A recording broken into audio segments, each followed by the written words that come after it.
Welcome to Indy Motard's Grease House. The bike behind me needs no introduction, the Royal Enfield Interceptor 650. Arguably a flawless bike. But there's one flaw that sticks out, quite literally. As the owner of this particular Interceptor 650, I have just one major issue that I'm sure most of you have as well.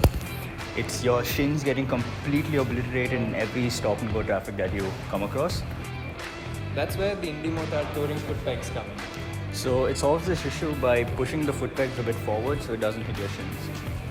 This gives the rider a more relaxed position and ensures you are comfortable on your longer rides and your shins are safe. Yes, shins are very important. Here's what you're going to need to do this at home.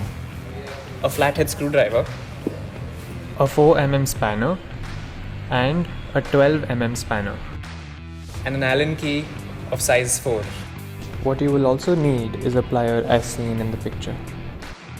Overall, the number of parts required to attach on the bike aren't that much. It's just one big plate that holds the shifter peg and the shifter peg itself.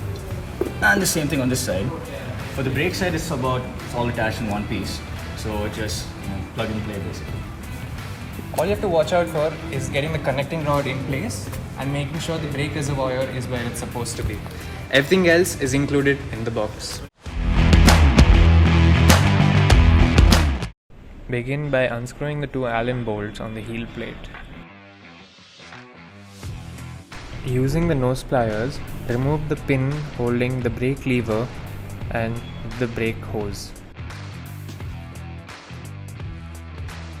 After which, remove the nut and the washer holding the same mechanism in place as shown in the video. After which, using the T-spanner, unscrew the two bolts holding the foot peg bracket in place.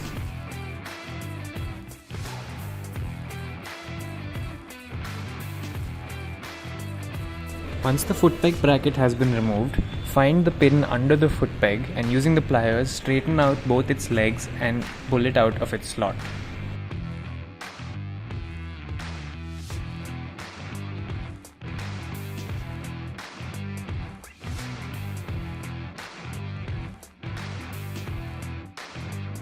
Once the foot peg has been removed, take the Indy Motard touring foot peg and loosen the screw that goes into the swing arm slot.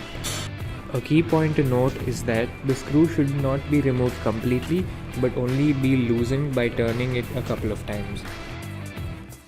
So now we're going to be attaching the rear brake bracket onto the bike. So the first thing is to make sure that the bolts are aligned to their main point, and also to make sure that the main connector for the bracket is aligned to the part which connects to the chassis. Now, carefully tighten each bolt. Next, you will require a bolt, washer and a pin. Now, carefully align the brake plunger to the brake lever.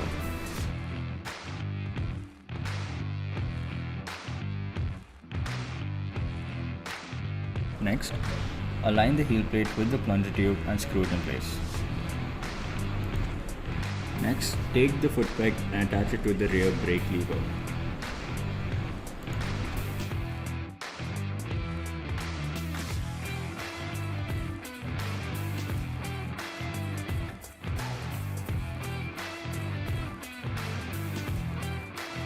Next, tighten the swing arm pivot bolt. Next, loosen the gear shift connecting rod.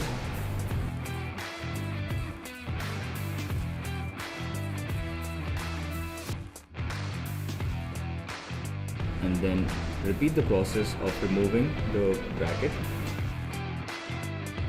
Follow the steps depicted in the video.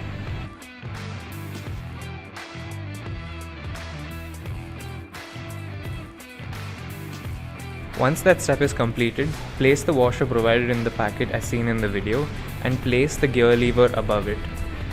After which, screw them both back in place.